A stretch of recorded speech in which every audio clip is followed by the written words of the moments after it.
నన్ను చంపేస్తావు ఇప్పుడు. నన్ను బతకని జీవితం ఎవడు బతకూడదు. మొత్తానికి మరోసారి శ్రీవర్షిని వాళ్ళ అన్నైనటువంటి విష్ణు అయితే మళ్ళీ తీసుకొని వచ్చేసాడు. అయితే స్టేషన్లో ఈ ఉన్నటువంటి వీళ్ళు మాట్లాడుకున్నటువంటి మాటలకు ఇప్పుడు ప్రస్తుతం వీడియో వైరల్ అవుతుంది. అయితే మంగళగిరికి వచ్చే క్రమంలో రైల్వే స్టేషన్లో వీళ్ళిద్దరు మాట్లాడుకున్న మాటలు చూస్తే నిజంగా నవ్వొస్తాయి. నువ్వు ఎందుకు ఆ జుట్టు ఏం చేస్తున్నావు?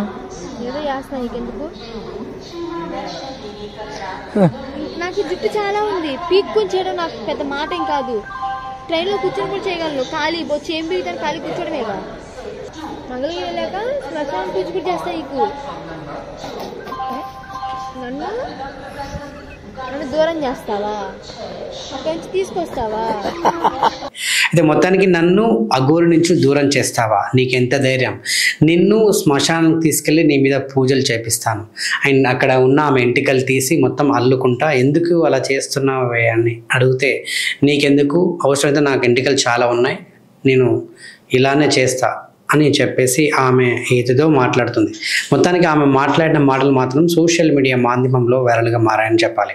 అయితే నిన్ను పొట్టు సట్ట కొడతా అని చెప్పేసి అనడం, నిన్ను ఆ రాజేష్ నాథ్ని నేను మీ సంగతి చూస్తా అని చెప్పడం, నీ గురించి శ్మశానంలో నేను తప్పకుండా పూజ చేస్తా అని చెప్పడం, నన్ను అఘోరిని విడగొడతారా, నన్నే అక్కడి నుంచి ఆయనకు దూరం చేస్తారా, మీ సంగతి ఏంటో తెలుస్తా, మీ సంగతి ఏంటో చూస్తా, ఏం చేస్తారో, ఎన్ని రోజులు విడగొడతారో చూడండి అన్నట్టుగా ఆమె ఏదైతే మాట్లాడిన తీరు చూస్తుంటే మొత్తానికి అఘోరి మాయలో ఉంది, అఘోరికి అడిక్ట్ అయి ఉంది, అఘోరిని లవ్ చేస్తాను ఉంటుంది, అఘోరియే నా జీవిత సర్వస్వం ఉంటుంది.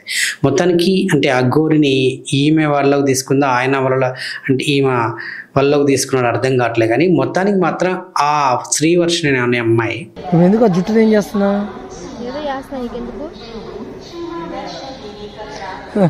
నాకు జుట్టు చాలా ఉంది, పీక్కొని చేయడం నాకు పెద్ద మాట ఏం కాదు. ట్రైన్లో కూర్చొని కూడా చేయగలను, ఖాళీ బొచ్చి ఏం పీకుతాను, ఖాళీ కూర్చోడమేగా. మంగళగిరి వెళ్ళాక శ్మశానం పూజ కూడా చేస్తా. నీకు నన్ను దూరం చేస్తావా, అక్కడి నుంచి తీసుకొస్తావా? ఏ మాత్రం కూడా అఘోరి ఈ శ్రీనివాస్ గురించే ఆమె గుర్తు చేసుకోవడం, మాట్లాడుకోవడం, ఆయన నుంచి దూరం చేసినందుకు వాళ్ళ అన్నని స్టేషన్లో ఇష్టం వచ్చినట్టు మాట్లాడడం, బూతులు తిట్టడం, నిన్ను కొడతా అది ఇదని ఏమేమో చెప్తుంది, సట్ట కొడతా అని చెప్పేసి అనడం. ఏంటి నువ్వు అక్కడికి వెళ్ళొచ్చినాక నీ భాష మారిపోయింది, నువ్వు మారిపోయి ఏంది ఇలా మాట్లాడుతున్నావు అని అక్కడ వాళ్ళ అన్నయ్య అడిగినప్పుడు, నా ఇష్టం, నేను ఇలానే ఉంటా, నీకెందుకు, నీకు ఇష్టం వచ్చినట్టు నేను ఉండాలా, నాకు ఇష్టం వచ్చినట్టు నేను ఉంటా, నా ఇష్టం వచ్చింది చేస్తా, నువ్వు నన్ను తీసుకురావడానికి ఎంత ధైర్యం, నువ్వు నన్ను దూరం చేస్తారా, మీ సంగతి ఎంతో తెలుస్తా, మీ మీద పూజలు చేపిస్తా అని ఆమె ఏది పడితే అది మాట్లాడుతుంది. మొత్తానికి మాత్రం ఆమె అఘోర ఎవరైతే శ్రీనివాస్ ఆయన కొన్ని ఈ మంత్రతంత్రాలు కొన్ని నేర్చుకున్నాడు గతంలో, అవన్నీ కూడా ఈ అమ్మాయికి నేర్పించినట్టుగా అనిపిస్తుంది. ఎందుకంటే నేను కూడా పూజలు చేస్తా అని అన్నదంటే డెఫినెట్గా ఆ అమ్మాయి కూడా నేర్చుకునే ఉంటుంది ఎంతో కొంత. నేను కూడా శ్మశానంలో పూజలు చేస్తా అంటే శ్మశానంలో కూర్చొని మీరు ఎన్ని రోజులు పూజలు చేశారో అటువంటి అనేది మనకి ఈజీగా అర్థమైపోతుంది. అంటే దీన్ని బట్టి చూస్తే మొత్తానికి శ్రీవర్షిని ఈ యొక్క పూజలకు సంబంధించిన అన్నీ కూడా నేర్చుకొని ఉందని చెప్పేసి అంటున్నారు.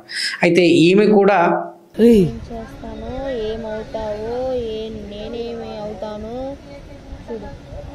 ఈ విధంగా పూజలు నేర్చుకొని ఈ విధంగా డబ్బు సంపాదించవచ్చు, ఈ విధంగా మనం కూడా అఘోరి అవ్వచ్చు అని అనుకుందా, లేదంటే డబ్బు కోసమే అఘోరి వెనక వెళ్ళిందా అనేది ఇప్పుడు రకరకాల అనుమానాలు కూడా వ్యక్తమవుతున్నాయని చెప్పాలి. అంటే శ్రీవర్షిని మెంటల్గా ఏమైనా డిస్టర్బ్ అయ్యి మెంటల్గా అలా మారిపోయింది అనేది కూడా అనుమానం. ఎందుకంటే ఎంతసేపు ఆమెకు వైద్య పరీక్షలు నిర్వహించినా సో కేవలం ఎంతసేపు ఈ అఘోరి గురించి అంటే శ్రీనివాస్ గురించి మాట్లాడడం తప్ప వేరే విషయం మాత్రం ఎత్తడం లేదు.